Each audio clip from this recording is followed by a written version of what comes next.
Good evening and welcome to the Monday, December 12, 2016 Board of Education meeting. Please rise with me and recite the Pledge of Allegiance. I pledge allegiance to the flag of the United States of America and to the republic for which it stands, one nation, under God, indivisible, with liberty and justice for all. All right, thank you. The next item on the agenda is to approve the minutes of the November 14, 2016 meeting and the workshop meeting of November 28. Is there a motion with respect to the 14th? So moved. Second. Any corrections, additions, clarifications?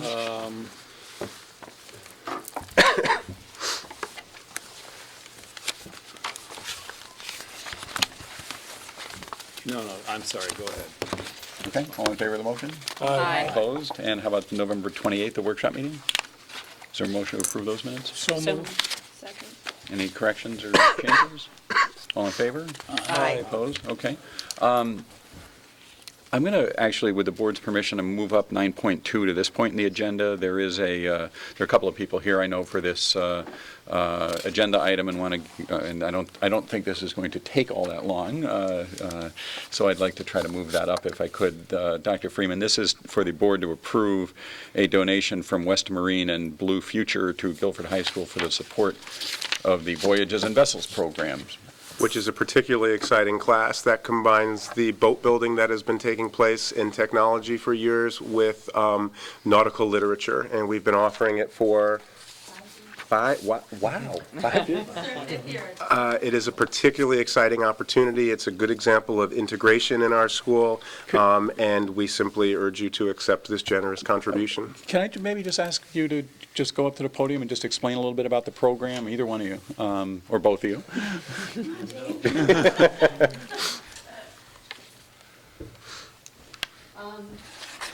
Wow, thank you. It's a terrific program. Dave and I developed 6 years ago, 7 years ago. Came out of NEASC meetings with curriculum, and we thought, what can we do that would be innovative and new? And we had boating, and we knew that she did literature, and it just gelled from that.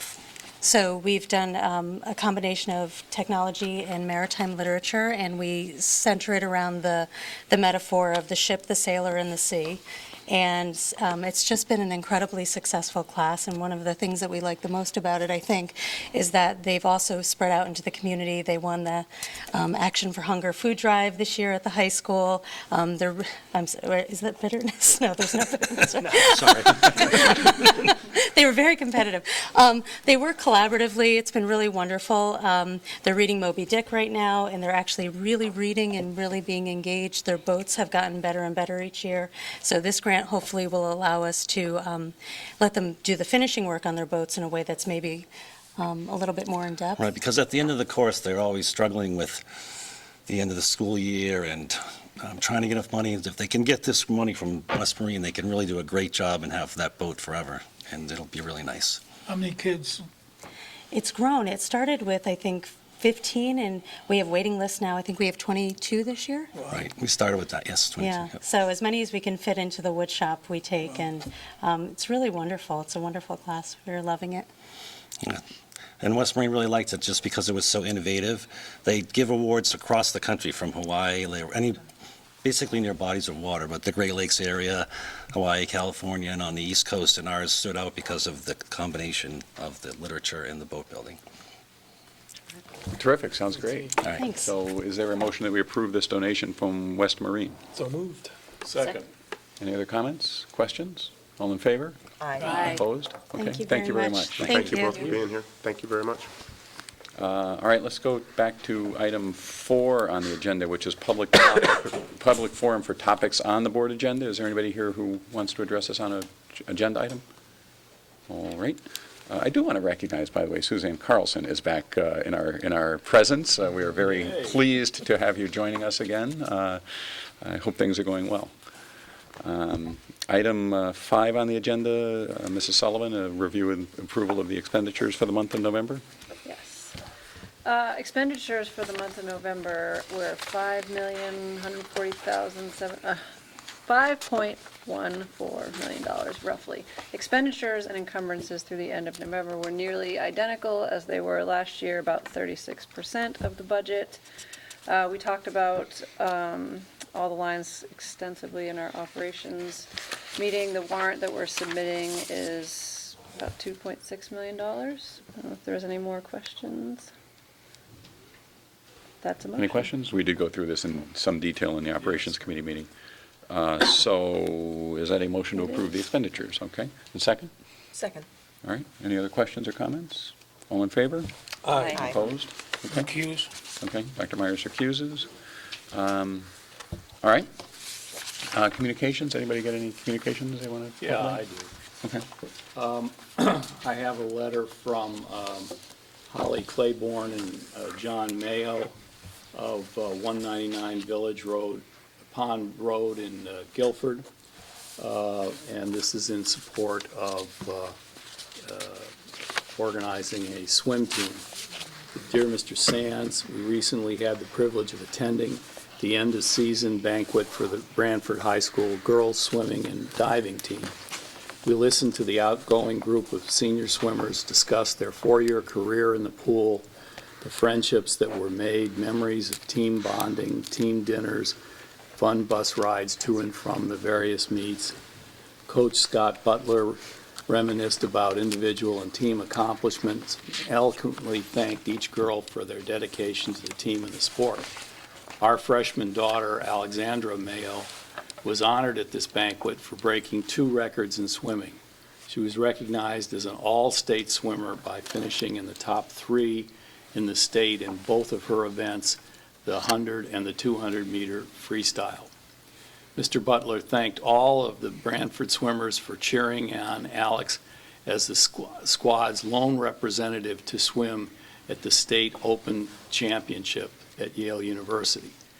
A busload full of Branford swimmers and divers attended the open meet in support of Alex.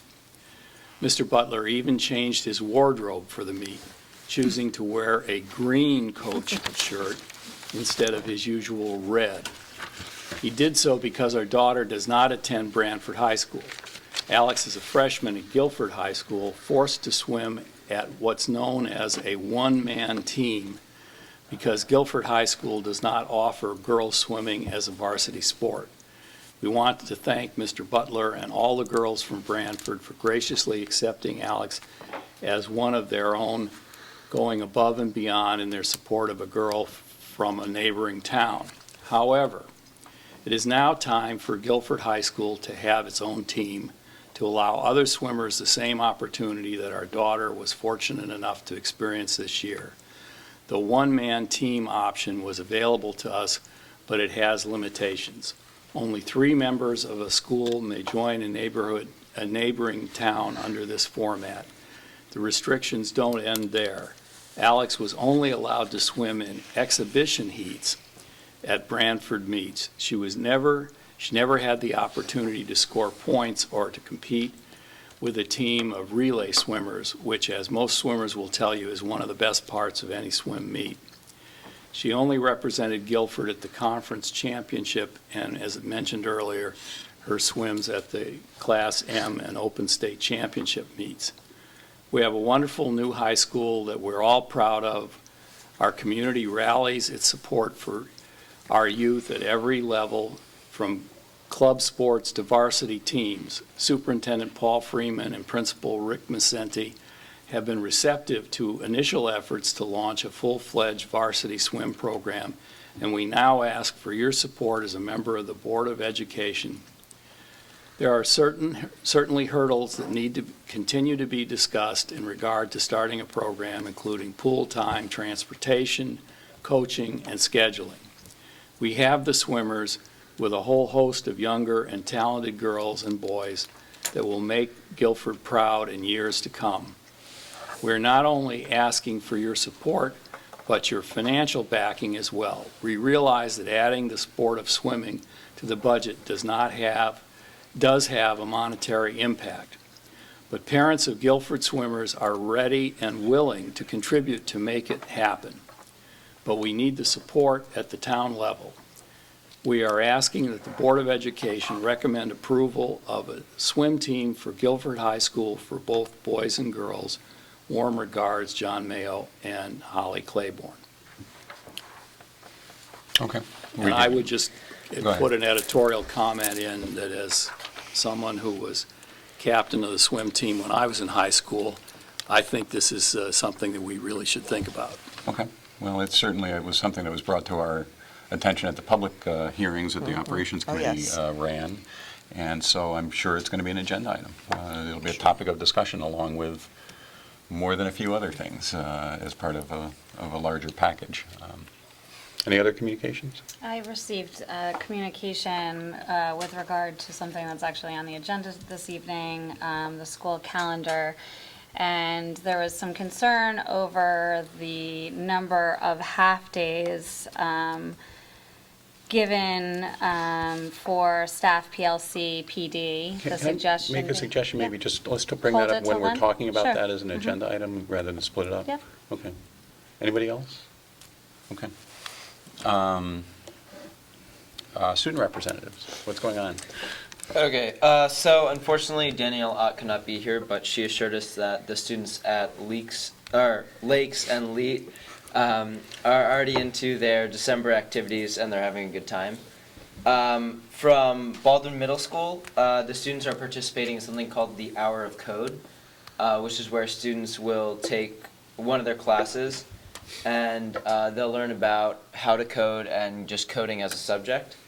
The sixth grade took a field trip on December 8th to the Boston Museum of Science, and students and teachers reported that they had an excellent experience there, and those who did not visit the museum in December will be doing it in January. This year on December 19th, Baldwin Middle School is looking forward towards the GHS Voices, which will be coming and singing holiday music for the students, which has become a very favorite activity for the Baldwin Middle School students over the past couple of years.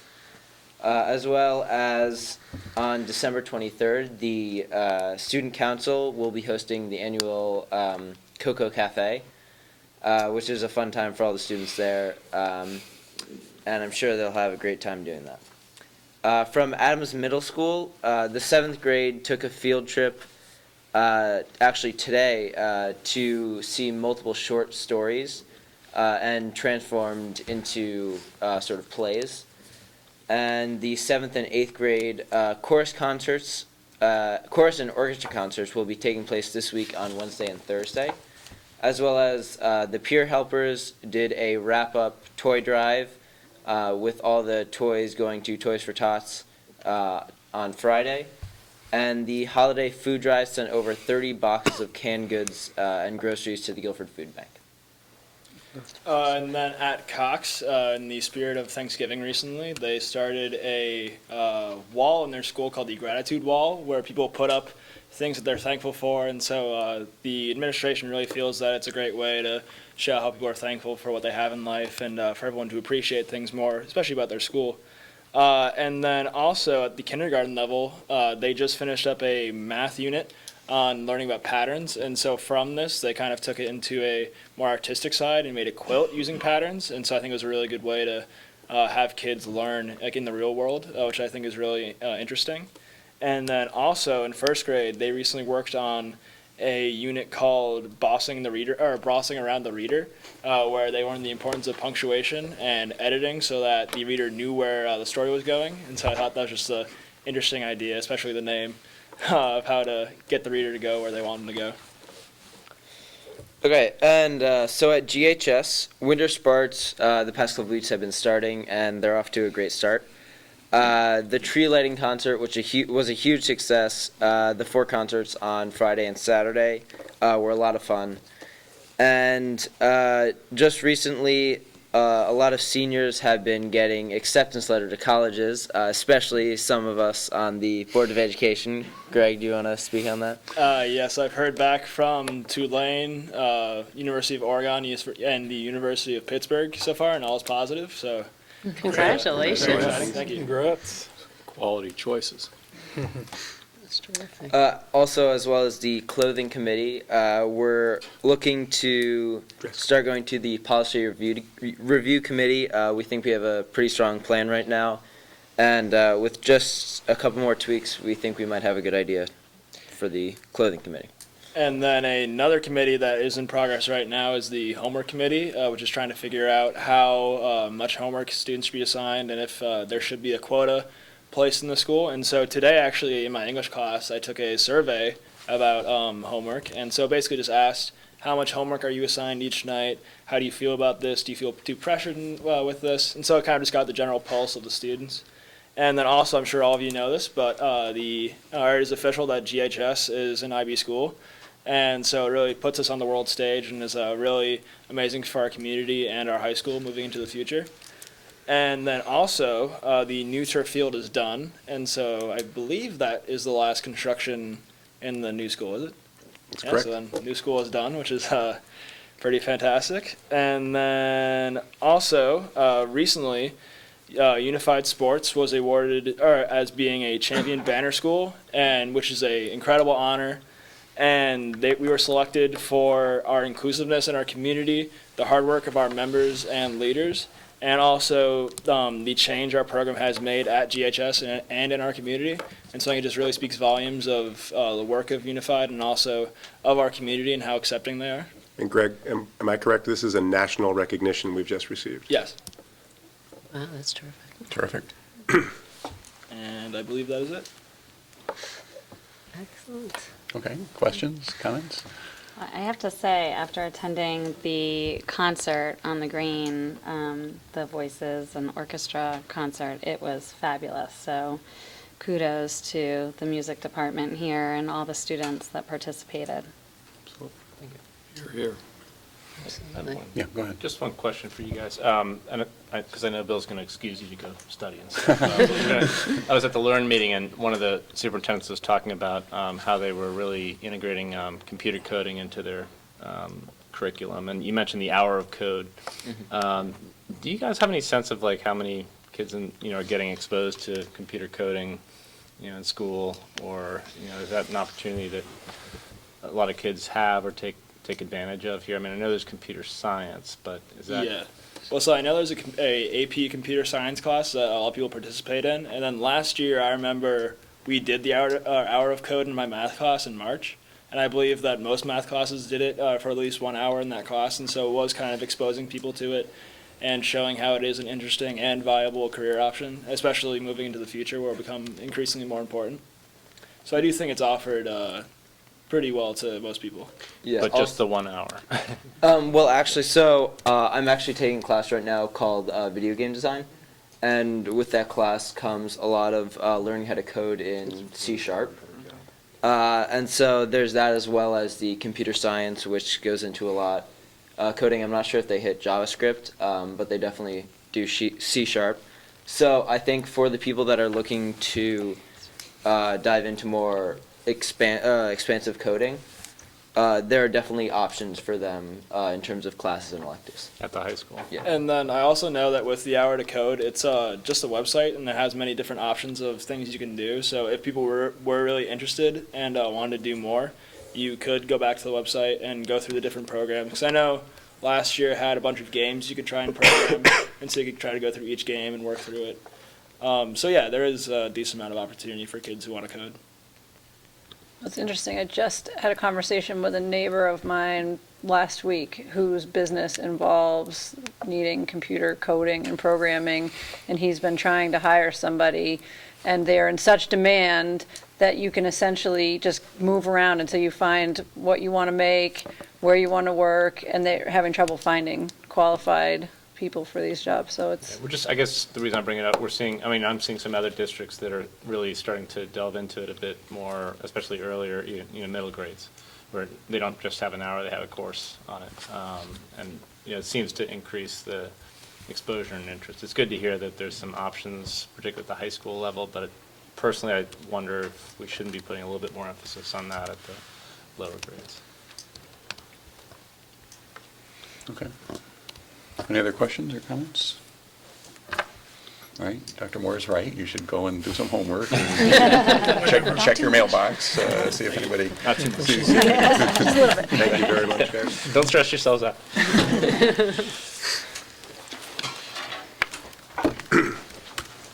Tulane's a great school, but that is a distracting city to go to college in, isn't it? I mean, seriously. My dad went to Tulane. I mean, I just What do don't you know. mean dropped compared out to after Winston-Salem? It would have been really hard to get in trouble in Winston-Salem. Not so hard in New Orleans, no. But in any event, great school. All right, Dr. Freeman, budget process update? At this point, we are well into the budget build process. As the board is aware, we've had 3 public meetings at this time, a public hearing and 2 early discussions at the board level over the last 3 weeks. Mr. Bowden and Dr. Keene and Mrs. Trudeau and I have been meeting with principals and department heads and combining, reviewing their budget requests and beginning to build the final budget. We will be completing the final central office components of that build this week and begin budget book preparation next week. You'll have those books delivered to you shortly. For the public's knowledge, our January 9th at this meeting will be the first public presentation of that budget and the first deliberation that the board will begin. And on January 23rd and 24th, we will have additional public hearings now that there will be something for the public to comment on. So I would encourage all members of the public to stay involved and to follow the budget process for this year.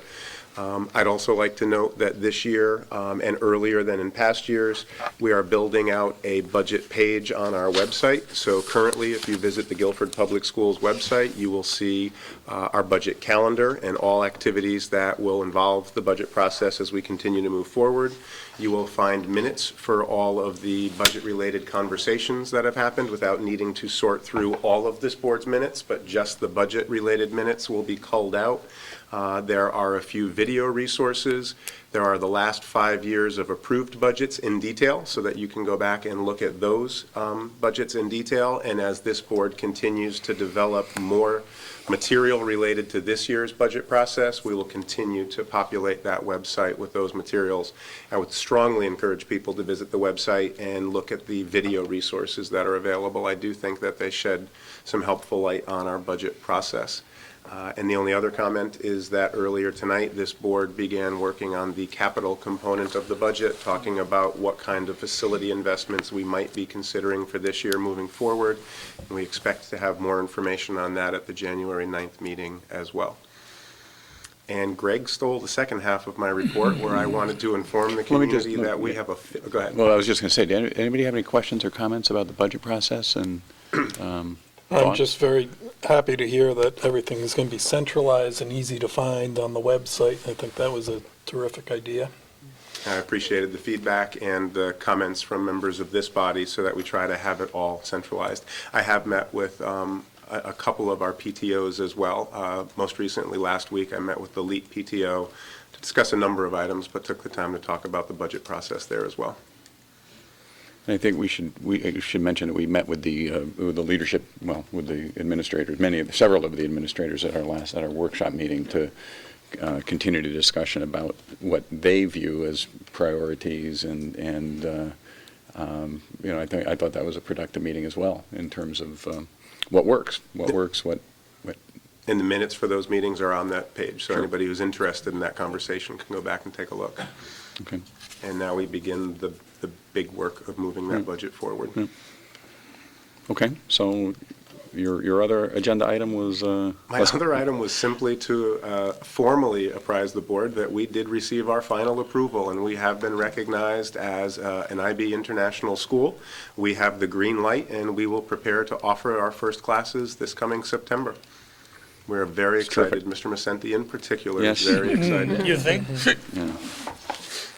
So no, it's fabulous.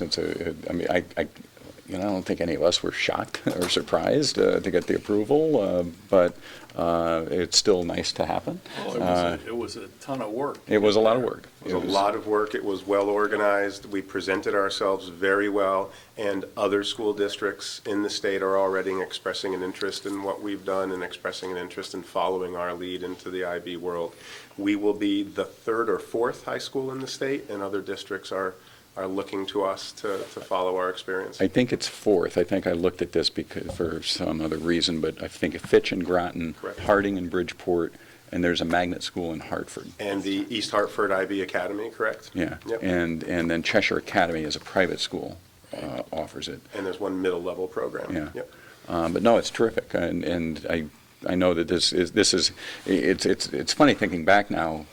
How many years have we been talking? I mean, when you were interviewed, Dr. Myers asked me said about IB during the interview.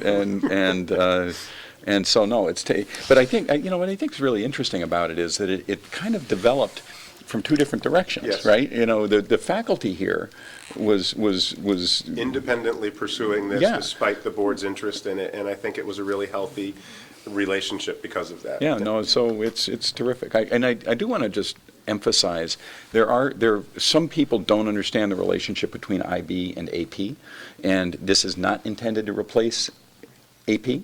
It is an alternative. Some people are going to choose AP, some people are going to choose IB, some people are going to choose neither. That's fine. That's exactly right. And, so it's just a different path for some people that may be more inclined to benefit from this kind of a program. But, certainly the experience in some of these other schools that we looked at was that it was positive. It didn't hurt AP, and it helped.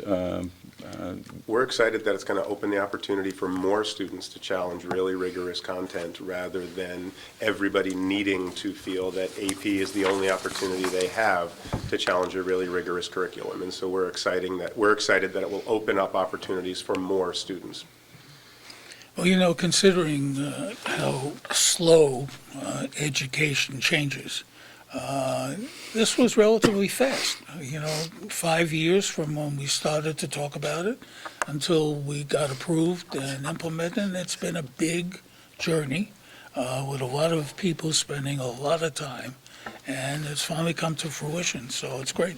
And I would particularly like to call out Mrs. Chaff and Mr. Macenti and Mr. Terenzi for the work that they did in moving this work forward, as well as the broader staff at the high school, members of our leadership team, and this board. It took a lot of people, and there was a lot of good work that went into making it happen. Great. And that concludes my report All for right. the evening. Okay. 9.1 is a personnel item ratifying appointment of Caitlin Clark, who is a grade 1 teacher at Jones. Is there a motion to ratify that appointment? So moved. Second. Any discussion? All in favor? Aye. Opposed? Okay. 9.3 is to receive for possible action the 2017-2018 school calendar draft. I think it was all emailed to you and it's in your packets. Now, we do not have to vote on this tonight, right? I mean, is it? There's no reason to take action, but the board did receive these three items at your Yeah. last meeting, so there's no requiment to take action Right. tonight. I am getting inquiries from the community and staff members about our calendar. Okay. So what is it that you want to tell us about this calendar? What are some of the more important points? So the calendar this year is very much in alignment with the regional template, as we are required to be. And so calendar deliberations are much simpler than they had been in the past. LEARN publishes a 2-year calendar template, and by statute, we are now required, with some flexibility, to build our calendar to match that template. In general, what this does is this creates alignment for the winter recess, the April recess, and the beginning of school. I will note that the template has school opening for most students in the region on Wednesday, August 30th. We have chosen to open a day later as we see value in those 3 professional development days front-loaded at the beginning of the school year. We spend time together as a district at convocation, and then principals don't just do opening days and routines. We do quality professional development at the building level during those opening 3 days. You will note that the final day of school is projected to be June 12th, barring snow days. It's really a combination of the tradition here in Guilford, for instance, the Wednesday before Thanksgiving. That's not in the regional template. That's a local expectation that the community has come to expect. And beyond that, it's built around professional development opportunities and the regional template. So what was the concern? Yeah, so there, I had received communication about both the number of PLC, PD early dismissal days with the suggestion of combining those and making them full days off for PD, although I suspect that has something to do with the number of days we're required to be in school. The other suggestion was to do away with parent-teacher conferences. Obviously, the concern being that there are just a large number of early dismissal days throughout the school year, and that with the use of Power School that we have now and increasing communication between parents and teachers on a regular basis, is there any need for parent-teacher conferences at this point? So those are both good questions. It's not the first time that they've been raised.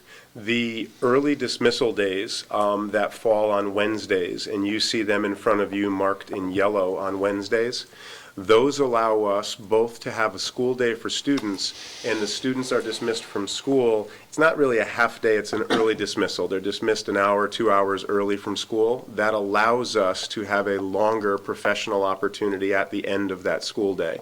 So the calendar currently covers 185 days. There are 180 student contact days as required by statute, and there are 5 professional development days for staff that students do not attend. Those are marked in blue on your calendar. If we were to truncate, or if we were to pull together those 5 early dismissal days and call them 2 or 3 full days off, we would then have to add 2 or 3 more student contact days. You'd have to then extend your calendar to gain back those student contact days. So by doing the early dismissal, it does count as a student school day, but also gives us an opportunity to expand. It's part of our focus to try to build on that local embedded professional development rather than having a day at the beginning and a day at the end of the school year. So that's about meeting our required contact time. If we were to extend the school day beyond the 185 days we currently have, there would be contractual and salary implications to doing that. And then the parent-teacher conferences, just a few years ago, we only scheduled 1 annual parent-teacher conference. We are now required, again, by changing statute, to schedule opportunities for parent-teacher conferences every day. Again, contractually, we have to find a way to schedule those opportunities that fit within the identified teacher workday. We could not simply work a full teacher day and then expect staff to stay and be available for parent conferences into the evening. So by creating an early release day, we respect the staff's contractual time, don't lose a contact day with students, and afford time on property for parents to come in and meet with teachers twice a year, as is now required by Connecticut statute. Can I say just a follow-up question? Did the person, and maybe it was more than one person, thinking about or suggesting removing parent-teacher conferences, was that an elementary parent or a middle school No, parent? it's a or- parent of a 6th and a 10th Oh, grader okay. in school. I guess my comment as a parent of a high schooler right now is you don't have actually the parent-teacher communication in the way that I don't experience the way I did when my kids were in elementary school, so that parent-teacher conferences are actually a valuable time to get that. But It's other people interest- may experience something different. It's interesting to hear that the conferences, that we have to offer conference time, because the middle school conferences are definitely marketed as optional. And almost discouraged if your child is, performing, if there are no concerns, I'd say. Yeah, we're required to offer the opportunity twice, and I think generally the first one in the year, there is a sense of, for all parents, a chance for us all to meet and have that one-on-one contact, and then oftentimes teachers will maybe refer to the second go-around as, as needed for they want to sort of use the time where they feel that that time would be best to be used. I will tell you that I believe the contact is valuable. I attend parent conferences for all my kids, regardless of whether they're That's doing right. well. No, I would understand. encourage all of our parents to take advantage of the opportunity and be involved and be engaged. They're there, they're for you, they're your opportunities. I would encourage all of our parents to make use of those opportunities. And do the teachers have adequate time to meet with all the parents who? No, the time is often worked out statistically the same way we do seats on a bus. And so we do sort of know from past experience that all of our parents won't take the opportunity. We do know that especially as you get into middle and high school. So we schedule them hoping that we will have enough time, and then teachers do have flexible time through the rest of their schedule, so that if parents are locked out, if you can't get in on one of those conference nights, then teachers will meet with you depending on the grade level during their prep period or during a team period or in the after-school hours. It is not unusual for some parents at the middle level to go in and meet with all of the team teachers together at once rather than having 4 or 5 individual meetings with those teachers. So it looks different at each building. We statistically provide enough time for everybody that we anticipate will request, but no, we don't have enough time if every single parent wanted to see every single teacher. Well, we would make time. If that became a need, we would find a way to meet that need, correct. Can I just ask, all, valid reasons why we need to have these things on the calendar. In terms of the full day PD days in November and March, has there ever been any thought behind combining those into, say, the February week so that the parents can sort of take advantage of a longer chunk of time? Yeah, we sort of go through these gyrations every year with the leadership team. We have experimented with placing them in different places. November really is driven now around safety and access concerns around election days. And so November becomes a day that it allows us to close the building to the students, allow the public to vote, still get the staff in, and avoid safety worries and concerns. Right. And then part of our concern is we also, if you look at how the blue and yellow days are placed on your calendar, we want professional development to be an arc, and we very much work on planning the PD for the teachers, thinking in the idea of a large unit and individual lessons. And so we have tried to place those days that make sense from a teaching perspective. And if we were to stack them 2 together into that February week, we worry about the instructional value, we worry about absentee rates, we worry about whether we'd get the best value. So we front load, and then we try to keep that conversation drawn across the school year. We have mapped out every DLT meeting, every rigor review meeting, every early release day, and every professional development day, and very much think of it as a teaching unit and what activities will fit into those days. But you'll see changes year to year as we keep trying to figure out what works best and where they fit best. We also look at each month and how much contact time is in each month. And so we try to avoid months with holidays or with big breaks of doing professional development around those days. Professional development, planning for professional development doesn't happen, at the last minute when we're already working on next November.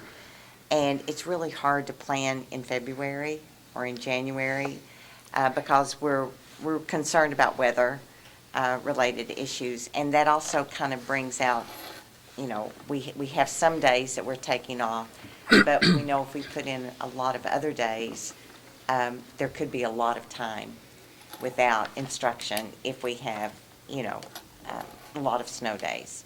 So we really try to avoid putting anything in those time frames if we can. You see the one early release day on January, but not much else in the heart of snow season. In March, on the 28th, we have early dismissal, and then the 30th is a vacation day.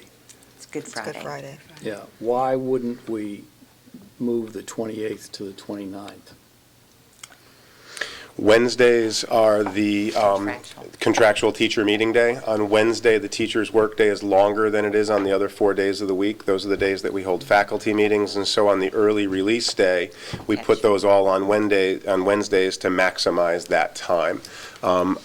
We could probably do something like that, but our teaching staff plans to be on site later Wednesday. They've got their lives and outside obligations built around Wednesdays, so we tend to focus on Wednesdays as those days. Yeah, but if you were to move it to the 29th, then people who were thinking about taking a long weekend. Well, you could move the PD day to the 29th, the 9th. Yeah, again, we've always communicated to the community that Wednesdays are so I think there's people who know that on Wednesdays they get their kids home earlier. We have staff members who know that on Wednesdays they work later. I worry that as you begin making little changes like that, you start to undermine that predictability and that consistency. It takes communities a while to get used to early release days on Wednesdays, and if we start moving them, I know that we'll have students who are going home and people haven't planned for them. We'll end up with generating some confusion. I just worry about giving up that consistency for one quick benefit on one long weekend. But that other suggestion of moving the 9th to the 29th wouldn't have that issue. Right. That's what I was saying. I was saying move that PD day on March 9th to March 29th, so that there is a long weekend for parents to take advantage of, rather than 2 Fridays off that month.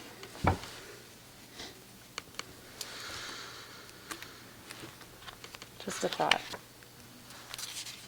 I almost hesitate to share it, but I have concerns about attendance when we do that. You start tempting your professional staff when you place a non-student contact day up against a day like that. And again, we try to sort of tease all of those things out in the placement of those days. I will say I also believe the 9th is one of the common professional development days across the region. Now, we don't particularly take advantage of some of those because we're on the very edge of the Learn region, but I believe that was one of the common days. We do have some flexibility, so that's a possibility. I would be hesitant to make the move, but it's the board's calendar to approve. So you could approve it with that amendment, or you could ask us to take it back and have some further conversation and come back to you at your next meeting. It is your pleasure. I think there are a lot of days off and a lot of half days, and there, in order to, this communication was just one of, I'm sure several other like-minded individuals who feel that there are there's a lot of time off, so why not make it more advantageous to the consumer, so to speak? I absolutely look at this from an instructional lens, but this is the community's calendar. So again, the board could approve with that amendment, and we'd have a calendar ready to publish tomorrow, or we could come back and talk to you. Again, this is the board's decision. I'd just as soon, I think, just let you think about this a little bit more. Anybody, maybe it's just me, but anybody who's making plans for February of 2018 today, I mean, that's not my universe. I'm sorry. I mean, I'm just like, I've got some 18 or idea. 19? Well, we'd be happy to. This is the 2017. I'd be happy to bring those suggestions to the leadership team, and we could come back to your next meeting to approve. Yeah, you understand the issue. Oh, right? absolutely, And- yes. I sympathize with the issues. We wrestle with them every year. I would just suggest if we do that we do that for all 3 of the items, and we bring back the full calendar that's fine. package Yeah. to you at your next Yeah, meeting. that's fine. Yeah. There's no reason to Certainly, we're approve the other spending ones And I- without approving the base calendar. And I take it Yom Kippur is Yeah, I on a was weekend? wondering about this that, year? yeah. Yes. It's on a weekend? Okay. I'd also ask, Oh, sorry. Go ahead, Gary. so long as you're taking it back and exploring, perhaps explore moving the 9th to the 21st as well, 21st of February. Yeah, that's a good point. Oh, I Only see, a to week make that a off. longer. Right. Okay, so I have 2 suggestions on the table for that March 9th Professional Development Day. Wednesday, February 21st, or Thursday, March 29th. And I would be happy to bring that back and have a fuller conversation, including all the principals. Or perhaps Friday, the 16th of February. for the same reason. Yeah. Okay. I mean, you've thematically got, I think, what. Absolutely, I what understand, and I recognize the concerns, and I'm not trying to minimize them. I'm simply trying to explain our thought Yeah, yeah. process and bringing you what's in front of you. Be happy to have further conversation on all, and again, just let's remove the whole calendar. Yeah, so we'll Sure. carry 9.3, 9.4, 9.5 over to All the tabled to January your next meeting. meeting, Right. yes. Okay.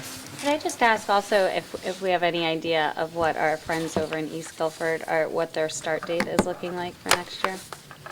This year, I know that they opened the day after everybody else, very much similar to what I've presented to you this evening.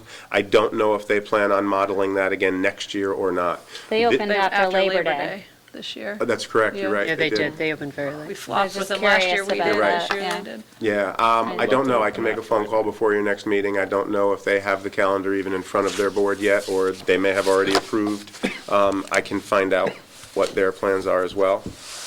I know we're tabling 9.4, but there's just an error on workshop meetings. January 23rd should be the first workshop meeting, Thank you. not January 22nd.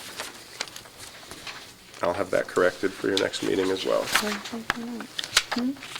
Okay. Thank you. All right, so 9.6 is to receive for possible action the Guilford Council of Educational Administrators contract for the next 3 years. And I know Dr. Myers, you were on the committee, Ms. Sullivan was on the committee, and Mr. Sands was on the committee. Okay, so are you going to present this? Sure. So the Board of Education has reached an agreement with the Guilford Council of Educational Administrators, which is building principals, assistant principals, deans, is that it? Is that And special everybody? education Special director. education. And I believe they just ratified it. They ratified it earlier today. Excellent.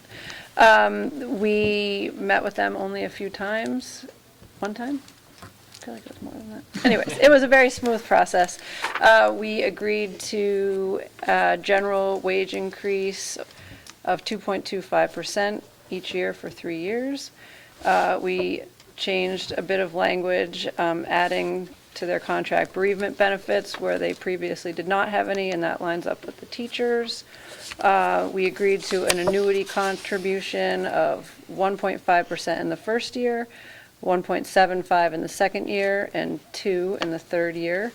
And the most, at least from my perspective, beneficial move that we did was to move this group to the high deductible health plan, which is what we've been doing with our other groups. And their cost shares are 82 and 18 in the first year, 81% and 19% in the second year, and 80 and 20 in the third year. And this will hopefully help with any excessive cost if and when we get that tax, Cadillac tax. Okay. So that's a motion to ratify? It is a motion. Okay, and is there a second? I'll second it. Okay. Any other questions, comments, discussion? I would just like to comment on the process if I could. Yeah, sure. I want to compliment the administrative team that came to the table and the board members who came to the table. This contract negotiation was more of a collaboration. It was a reasonable discussion. It was completed without attorneys at the table. I appreciate the administrative team recognizing the importance of the HSA move for the Board of Education. I appreciate the Board of Education recognizing the tremendous work that we received from this group of professionals. It was a pleasure to be a small part of this negotiation process. Thank you all for the time that you put in. One of the administrators who was relatively new to the process of labor negotiations said, quote, "This was fun." Definition of fun. Yeah, well. Okay, that's, was her I can think of funner things, but whatever. I think it is a fair and reasonable contract on both sides, and I appreciate the work that went into it. Good. Well, I think I share the comments about the move to the different health plan. That means everybody on the Board of Education side is 6 out of the 7 units are in this high deductible health plan with health savings accounts, which is clearly the trend. It is something that we've been working on now for a couple of years to try to move into that, because it is, we understand that health benefits are it's the second largest line in our budget by a lot, by a whole lot. And so, you know, when you look at it, when even a very small variation from year to year can result in a very large impact on our budget. So this is certainly something that, and, you know, and I think you're right, one of the things that we just we've been talking about that it is intolerable for several years now to be thinking about paying a tax to the federal government because of the high cost of health care in the Northeast. I mean, it's a from a policy point of view, a preposterous situation, but this is we think, going to go a long way to resolving that. I should note also that we've had some very good input guidance from Joe Spurgeon at Milliman, who has really transformed the way we've looked at healthcare benefits in this town from where it was even a couple of years ago, 2 or 3 years ago. So, you know, everybody involved in this has really done an outstanding job, including the administrators, as you noted, the board members that were on the committee, and also our outside consultants. And Mr. Bowden and Mrs. Trudeau in no small part. Right. I would echo that as well. Right. So motion's been made and seconded. Any other discussion? All in favor? Aye. Opposed? Okay, thank you. Thank you. All right, committee reports, I think we're up to. Policy? So the policy committee met last month. The big thing that we are looking at, and I'll have Mr. Bowden jump in if there's something I miss, we're going to be required to take a really careful look at the way student data is either stored or used by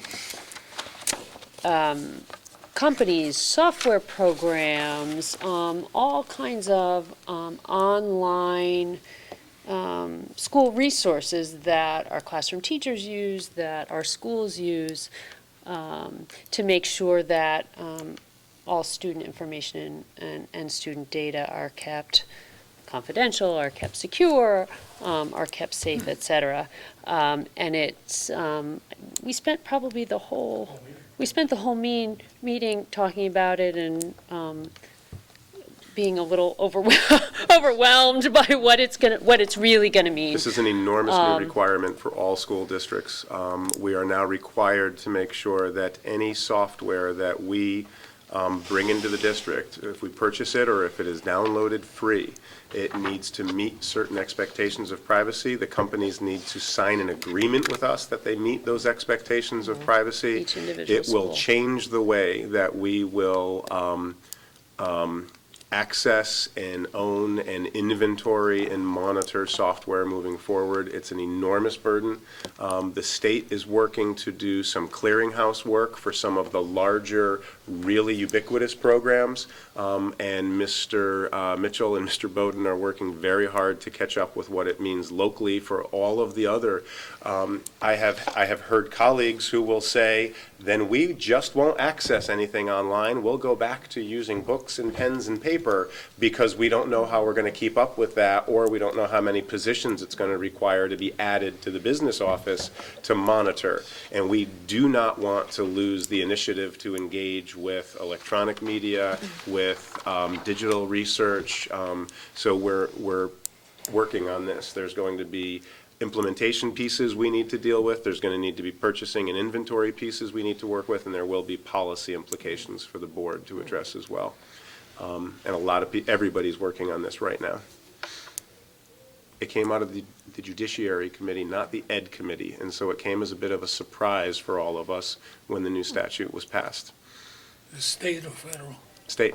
It's a new state requirement. What's the point? It What's is the- it what's the is to goal? protect student data, so it's the Okay. Data Privacy Act. But and it is I mean, protect it from who? Protect it from people trying to sell them things or trying to? protected from companies, protected from companies who are stockpiling data and using it to enrich themselves or to market back to our students. And so it's a good thought with some overreach and some poor implementation and a really short timeline, and nobody on the ed side was part of the conversation that came out of the Judiciary But is Committee. it targeted just at schools, or is it targeted at any governmental? I believe it's schools. It's the Student Data and Privacy Act. Is there And of course, parallel being things? that it's state, and so many of the companies that we work with are national. Some companies right out of the box threatened to simply stop doing business yeah. with Connecticut if it's going to Yeah. get that It's- difficult. So is Connecticut unique among states to do this, or are there a lot of states doing this? Not unique, but maybe unusual, and maybe they didn't spend enough time to thoughtfully think about how, talk to us about how we could implement before imposing mandates. So has CABE looked at this to, is that, a- We're looking at a CABE recommended policy.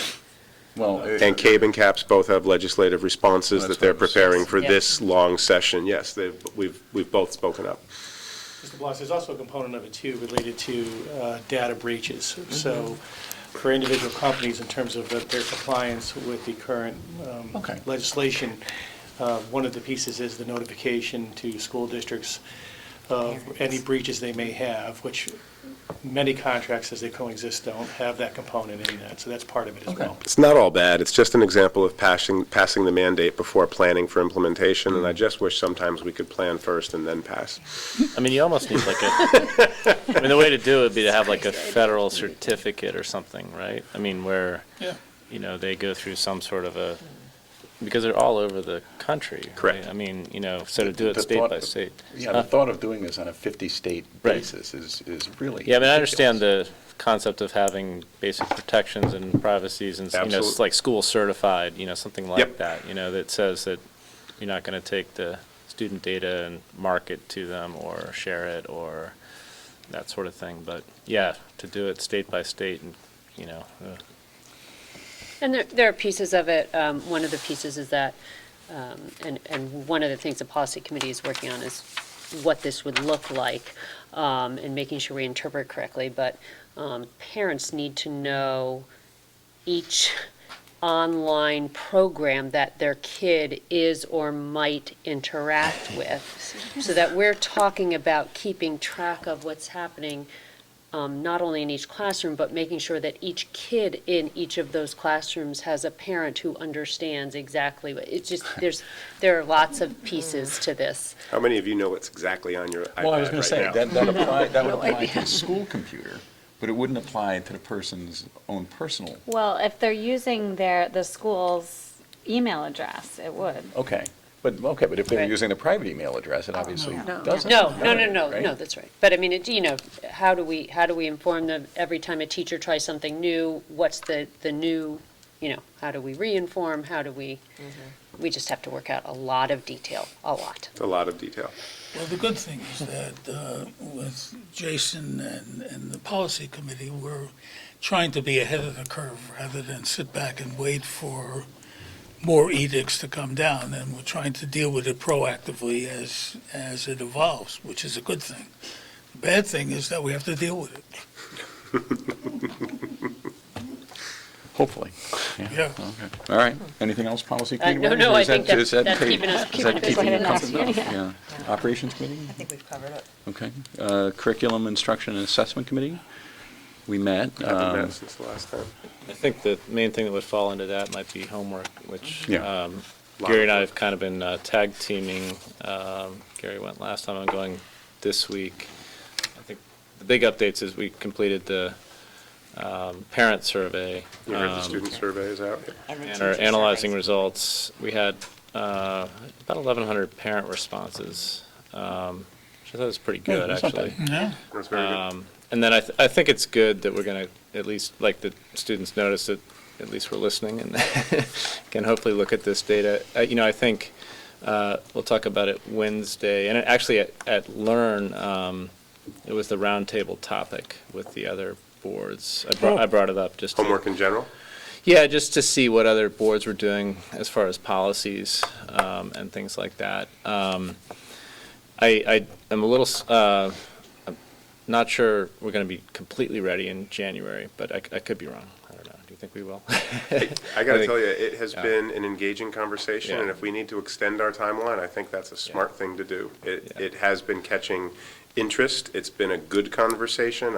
If we need to keep it going, Yeah, I there's no mean, downside to that. From, I think the board perspective, anyway, we were really trying to make sure we listened to everybody before we embarked on telling people what to do. There's also, and I've said this before, I think, and Gary, you got, everybody else is on this committee too, Paul and Ann.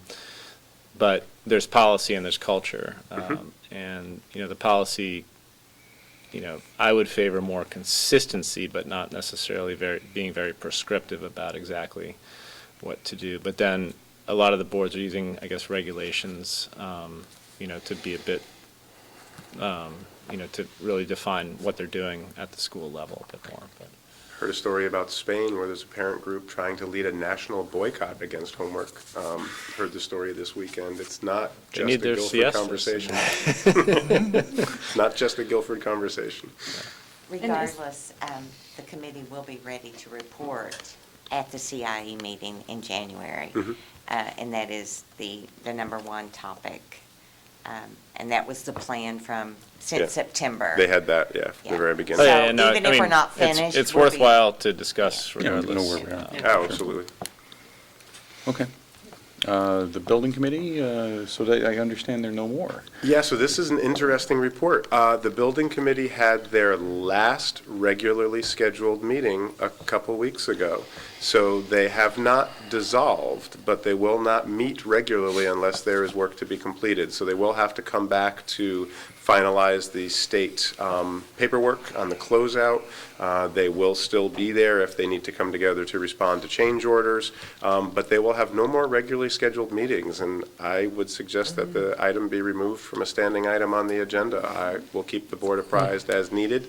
I know that they will be in touch with the board as needed, and I took the opportunity on your behalf to thank them for their work. The building comes in on time. It is everything that we expected. It has recently received architectural recognition, and the building committee returns approximately $2 million unexpended from the approved budget. They did a great job on our behalf. Well, Can I ask about the timeline for the state approval and reimbursement? What's expected on that? Generally, you can anticipate 2 years. 2 years from? From significant completion, which would, we'd identify as maybe 6 months ago. So we're still well out from total closure. I would suggest, and we've been warned, that considering staffing levels at the state right now, that a 2-year window might be optimistic, but we So would the like to. paperwork is submitted already, or that's still to be done to the state? A lot of it comes off of the town side. A lot of it has to do with how the bonds have been drawn and how we are paying. There has to be a final report that is completed by the building committee and submitted to the state, and we need to wait until all change orders have been cleared so that the state can determine how much of the project is in fact going to be reimbursable at the percent that we locked in. And the building committee and I have had a very difficult time getting a response from the state on pending change orders. That department has been dramatically reduced. They don't have the staffing that they once had, and there is a backlog. We have started to receive some change orders. Literally, just at that last meeting, I was able to respond that we'd received a response on about 6 change orders that we'd been waiting probably 6 months for. How do we deal with the bond? I mean, because we paid for the high school, so we bonded it. we didn't bond the whole thing, though. No, okay. The state, I think I just saw this, that Okay. the state has actually already paid something like $20 million. Okay. So we never bonded the 90 million. Okay. We have bonded portions of it, less the state reimbursement. So, So the 2 million becomes money we won't borrow rather than money left over. No, I know that, essentially, yeah. Correct. but the amount, I mean, the high school cost 88 million, right? And Yeah, and the final closeout can't be calculated until they respond to all those change orders, and we know, is it 90% of the project that is reimbursable, or is it only 87%? They will, and they do that individually on every change order. They review it, and in fact, there's a process in place that if they deny some of the change orders as reimbursable, we will appeal, we will go back. But they've already paid 20 million, essentially? that's what I saw. I'm not clear. Because that's Yeah. about, what, 30%, and we're expecting 30, And I'm getting, I should be clear about what I'm getting that from. There was an article somewhere that I saw, either CT Mirror or something else, that had state payments to municipalities or to boards of education to reimburse for school buildings. And Guilford had something like $20 million in the last 2 years, and I don't think there's anything else that we would have got state reimbursement for, unless I'm missing it. But it wasn't broken out for the high school, but they have been paying all along a Okay. portion.